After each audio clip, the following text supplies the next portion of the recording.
ॐ सच्चिदानन्दरूपाय विश्वोत्पत्त्यादिहेतवे तापत्रयविनाशाय श्रीकृष्णाय वयं नमः। जैसा कि हम लोग जानते हैं, कठोपनिषद कृषि आयुर्वेद की कठ शाखा से संबंधित है। तैत्तिरीय ब्राह्मण में वर्णित यम और नचिकेता की कथा ही इसका मुख्य आधार है। कठ शाखा से संबंधित होने के कारण ही इसे कठोपनिषद के नाम से जाना जाता है।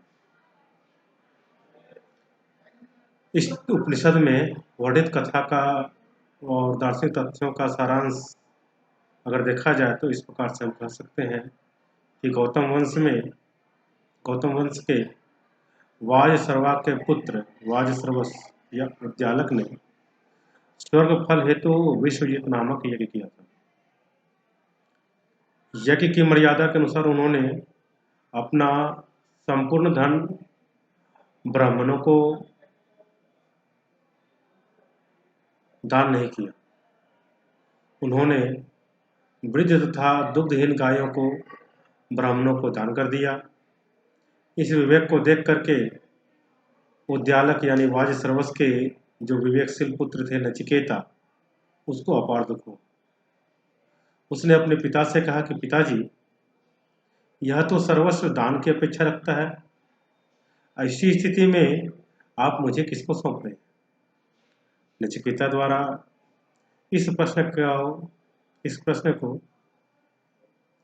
कई बार दोहराने के पश्चात उद्विग्न होकर के उसके पिता उद्यालक ने कहा कि मैं तुम्हें यमराज को सौंपता हूँ। नचिकेता इस आज्ञा को सिरोधार्य करके यमराज यानी मृत्यु के पास प्रस्थान कर गया। उसने 3 रात्रि तक बिना अन्न जल ग्रहण किए यमराज की प्रतीक्षा की। यमराज ने प्रसन्न होकर के 3 मनोवांछित वरदान मांगने के लिए कहा।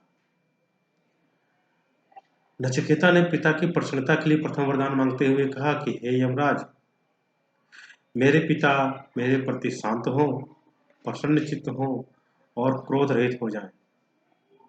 घर वापस लौटने पर जैसे पहले मुझसे वार्तालाप करते थे वैसे ही वार्तालाप करें। वह मुझे प्रेत ना समझे, क्योंकि मैं मृत्यु को प्राप्त हो चुका हूँ। वो कहते हैं, शांत संकल्पः सुमना यथा स्यात् वीत मन्युर्गौतमो माभिमृत्यो त्वत्प्रशिष्टं माभिवदित प्रतीत एतत्त्रयाणां प्रथमं वरम विगणे। द्वितीय वरदान में नचिकेता ने उस अग्नि विद्या की याचना की जिसमें स्वर्ग की प्राप्ति होती है। नचिकेता की जिज्ञासा के अनुसार द्वितीय वर के रूप में यमराज अग्नि विद्या के चयन की समग्र विधि को समझाते हैं और जब उससे दोबारा पूछा जाता है तो नचिकेता भी उस विद्या को पुनः उसी प्रकार से बतलाते देते हैं जिस प्रकार से यमराज ने उससे बताया था, जिससे प्रसन्न होकर के यमराज उनसे कहते हैं कि आज से यह अग्नि विद्या तुम्हारे नाम से जानी जाएगी, यानी नचिकेता अग्नि के नाम से जानी जाएगी। तृतीय वरदान के रूप में नचिकेता ने मृत्यु के रहस्य को जानने अर्थात आत्मा को जानने की जिज्ञासा प्रकट की। उसने कहा कि मनुष्य के मृत हो जाने के बाद आत्मा के अस्तित्व के विषय में जो संदेह होता है कि यह आत्मा है या नहीं है, इस रहस्य को मैं भली भांति जानूं। तो कहते हैं, ये यम प्रेते विचिकित्सा मनुष्ये अस्तित्वके नायम अस्तीति चैके एतत् विद्यामनुशिष्टस्त्वयाहं वाराणाम एषा वरस्तृतीयः। तो वो कहते हैं कि लोग जो कहते हैं कि मनुष्य मर जाने के बाद वह रहता है, उसकी आत्मा रहती है, कुछ लोग कहते हैं नहीं रहती है। जैसा चार्वाक दर्शन में कहा गया है कि मनुष्य के मर जाने के बाद फिर कुछ होता नहीं है। यावत जीवित सुखम जीवित ऋणम कृत्वा घृतम पीबेत भस्मीभूतस्य देहस्य पुनरागमनम कुतः। तो यहाँ पर देखते हैं हम लोग कि आत्मा के बारे में चारों दर्शन कहते हैं कि आत्मा मरने के बाद नहीं होती, लेकिन अन्य दर्शनों का कहना है कि मरने के बाद भी आत्मा रहती है, उसका फिर से पुनर्जन्म आदि होता है। तो इसके विषय में नचिकेता यमराज से पूछते हैं कि आखिर यह क्या गूढ़ रहस्य है, इस गूढ़ रहस्य को और ये जो दुर्लभ तत्व ज्ञान है इसके बारे में आप हमें बताइए। तो इस गूढ़ एवं दुर्लभ तत्व ज्ञान को देखते हुए यमराज ने नचिकेता के पात्रता की परीक्षा की कि सच में यह योग्य है या नहीं है, अथवा सिर्फ ऐसे ही दूसरे से सुन सुन करके वो मांग रहा है। इसलिए उसको भोगों के जाल में फंसाने का वो प्रयत्न करते हैं। किंतु नचिकेता ने विषय भोगों का यह कहते हुए त्याग कर दिया कि हे यमराज, भोगों का जो आपने वर्णन किया है वे कल रहेंगे या नहीं रहेंगे इसमें संदेह है। इस तरह के क्षण भंगुर भोग हेतु मनुष्य अपने समस्त तेज को छीन कर देते हैं। मुझे इनकी आवश्यकता नहीं है। नचिकेता की बातों से संतुष्ट होकर के यमराज ने आत्मज्ञान की विवेचना करते हुए उद्घाटन किया कि आत्मतत्व अत्यंत सूक्ष्म और गहन है। उचित उपदेश के अभाव में व्यक्ति इसे सुनकर भी इसके रहस्य को समझ नहीं पाता। कहते हैं कि श्रवणायापि बहुभिर्यो न लभ्य शृण्वन्तोऽपि बहवो यं न विद्युः आश्चर्यो वक्ता कुशलोस्य लब्धा आश्चर्यो ज्ञाता कुशलानुशिष्टः। आत्म तत्व की दुर्लभता को बताते हुए यहाँ पर यमराज कहते हैं कि हे नचिकेता, आत्म तत्व जो है वह कोई साधारण सी बात नहीं है। जगत में अधिकांश मनुष्य तो ऐसे हैं जिनको आत्मकल्याण की चर्चा तक सुनने को नहीं मिलती। वे ऐसे वातावरण में रहते हैं जहाँ प्रातः काल के जागरण से लेकर के रात्रि काल के शयन पर्यंत की जितनी भी विषय चर्चा हुआ करती है उसमें उसका मन आठों पहर उसी विषय के चिंतन में डूबा हुआ रहता है और उसके मन में आत्म तत्व सुनने समझने की कभी कल्पना भी नहीं होती। भूले भटके यदि कोई ऐसा प्रसंग आ भी जाता है तो उन्हें विषय सेवन से अवकाश नहीं मिल पाता है। कुछ लोग ऐसे होते हैं जो सुनना समझना उत्तम समझकर सुनते तो हैं, परंतु उनके विषयाभिभूत मन में उसकी धारणा नहीं हो पाती, अथवा मंद बुद्धि के कारण वे उसे समझ नहीं पाते। जो तीक्ष्ण बुद्धि पुरुष समझ लेते हैं उनमें भी ऐसे आश्चर्यमय महापुरुष कोई विरले ही होते हैं जो उस आत्म तत्व का यथार्थ रूप से वर्णन करने वाले समर्थ वक्ता हों। एवं ऐसे पुरुष भी कोई एक ही होते हैं जिन्होंने आत्म तत्व को प्राप्त करके जीवन की सफलता संपन्न की हो और भली भांति समझा करके वर्णन करने वाले सफल जीवन अनुभवी आत्मदर्शी आचार्य के द्वारा उपदेश प्राप्त करके उसके अनुसार से मनन निधि ध्यान करते करते तत्व का साक्षात्कार करने वाले पुरुष भी जगत में कोई विरले ही होते हैं। अतः इसमें सर्वत्र ही दुर्लभता प्राप्त। इस आत्म तत्व को तर्क के द्वारा भी प्राप्त नहीं किया जा सकता है, इसीलिए इसको आश्चर्य में बोला गया है। वस्तुतः इसके वक्ता एवं श्रोता दोनों ही आश्चर्य में यहाँ पर बताया गया है। आश्चर्य वक्ता कुशलोस्य लब्धा। यह जो आत्म तत्व है इसको सभी वेद ओम के माध्यम से अभिव्यक्त करते हैं। इसी ओंकार की उपासना से आत्म साक्षात्कार संभव है। यहाँ यमराज बताते हैं सर्वे वेदा यत् पदमामनन्ति तपांसि सर्वाणि च यत् वदन्ति यदिच्छन्तो ब्रह्मचर्यं चरन्ति तत्ते पदं संग्रहेण ब्रवीमि ओम्येतेतत्। ब्रवीमि ओम इति एतत्। यह ओम जो है इसी के द्वारा आत्मज्ञान संभव है। ओम पद के द्वारा ही आत्म तत्व की उपलब्धि हो सकती है, आत्म साक्षात्कार हो सकता है।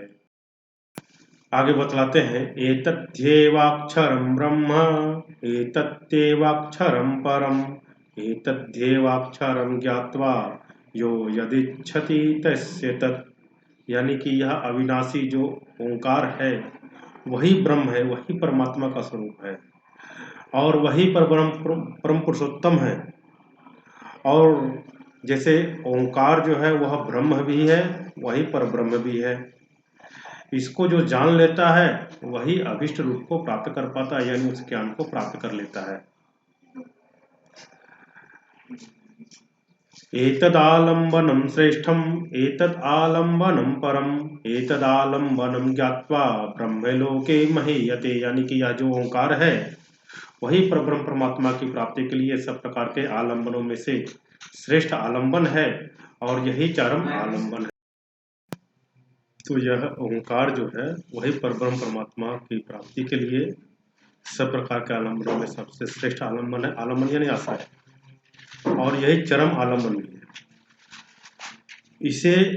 इससे परे यानी इसको छोड़ करके और कोई दूसरा आलंबन नहीं है। यानी ओंकार के उपासना के द्वारा ही परमात्मा की प्राप्ति हो सकती है और सबसे बड़ा साधन परमात्मा प्राप्ति का है ओंकार की उपासना। और इस रहस्य को समझ करके साधक को श्रद्धा और प्रेम पूर्वक जो इसका आश्रय लेता है वह परमात्मा प्राप्ति के परम गौरव के लाभ को प्राप्त करता है। आगे बतलाते हैं, न जायते म्रियते वा विपश्चिन् नायं कुतश्चिन्न बभूव कश्चित् अजो नित्यः शाश्वतोऽयं पुराणो न हन्यते हन्यमाने शरीरे। यहाँ पर आत्मा के बारे में बताया गया है कि यह आत्मा न जायते न म्रियते, ना ही जन्म लेता है ना ही मरता है। ना अयम कुतश्चित, ना यह किसी से हुआ है, कश्चित बभूवा, और कोई भी ऐसा कार्य नहीं है। यह ना तो किसी का कार्य है और ना ही किसी का कारण ही है। यह अजो नित्य शाश्वतोयम पुराणो, यह अज है, अजन्मा है, नित्य है, शाश्वत है यानी हमेशा एक समान एक रस वाला रहने वाला है, पुराण है यानी कि पुरातन है, और पुरातन होने के बाद भी क्षय और वृद्धि से रहित है, और न हन्यते हन्यमाने शरीरे, शरीर के मर जाने के बाद भी यह नहीं मरता। श्रीमद् भगवद गीता में भी अगर देखते हैं तो वहां पर भी यह श्लोक मिलता है, न जायते म्रियते वा कदाचित् नायं भूत्वा भविता वा न भूयः अजो नित्यः शाश्वतोऽयं पुराणो न हन्यते हन्यमाने शरीरे। तो गीता में और कठोपनिषद में दोनों एक समान बताया गया है। तो यहाँ आत्मा के शुद्ध स्वरूप के और उसके नित्यता का निरूपण किया गया है। तो जब साधक नित्यता का, निर्विकारता का अनुभव कर लेता है अपने आत्मा के, और शरीर आदि अनित्य वस्तुओं से भिन्न उस आत्मा को जान लेता है और उन सब से वैराग्य को प्राप्त करता है, तो अंततः वह अपने आत्म स्वरूप का ज्ञान प्राप्त करता है और अपने आत्मा का साक्षात्कार कर लेता है। इस आत्मा के बारे में आगे बताया गया है कि यह अणु से भी सूक्ष्म है और महान से भी महान है, तथा प्रत्येक प्राणी के हृदय में इसका निवास है। अणोरणीयान महतो महीयान आत्मा इससे जंतोर निहितो गुहायाम। तो यह आत्म तत्व जो है वह शब्द, स्पर्श, रूप, रस आदि विषयों की तरह इंद्रियों का विषय नहीं है। इस अनादि अनंत और ध्रुव आत्मा का साक्षात्कार कर लेने के पश्चात साधक मृत्यु के मुख से मुक्त हो जाता है। विद्वानों के अनुसार इस आत्म तत्व को प्राप्त करना ठीक वैसे ही दुष्कर है जैसे कि शान पर तेज की गई छुरी की धार पर चलना। इसलिए वाणी को मन में समाहित करना पड़ता है। इसके लिए वाणी को मन में समाहित करना पड़ता है, मन को बुद्धि में, बुद्धि को महत्त्व में और महत्त्व को परमात्म तत्व में समाहित करना पड़ता है। इस प्रकार से नचिकेता के प्रश्न कि मृत्यु के उपरांत आत्मा की सत्ता रहती है या नहीं रहती है, इसका उत्तर मिल जाता है कि मृत्यु के उपरांत आत्मा की सत्ता रहती है। यमराज ने इसे और अधिक स्पष्ट करते हुए कहा है कि यह आत्मा है, इस प्रकार निश्चय कर इसे प्राप्त करना चाहिए। अस्ति इत्येवोपलब्धस् अस्ति इत्येवोपलब्धस् लब्धव्यस् तत्वभावेन चोभयो। तो कठोपनिषद में यह जो नचिकेता का यह जो प्रश्न था कि आत्म तत्व है या नहीं है, मरने के बाद रहता है या नहीं रहता है, इसका उत्तर यहाँ पर मिल जाता है। अगली कक्षा में हम बताएंगे कि श्रेय मार्ग क्या है और प्रेय मार्ग क्या है। तब तक के लिए नमस्कार।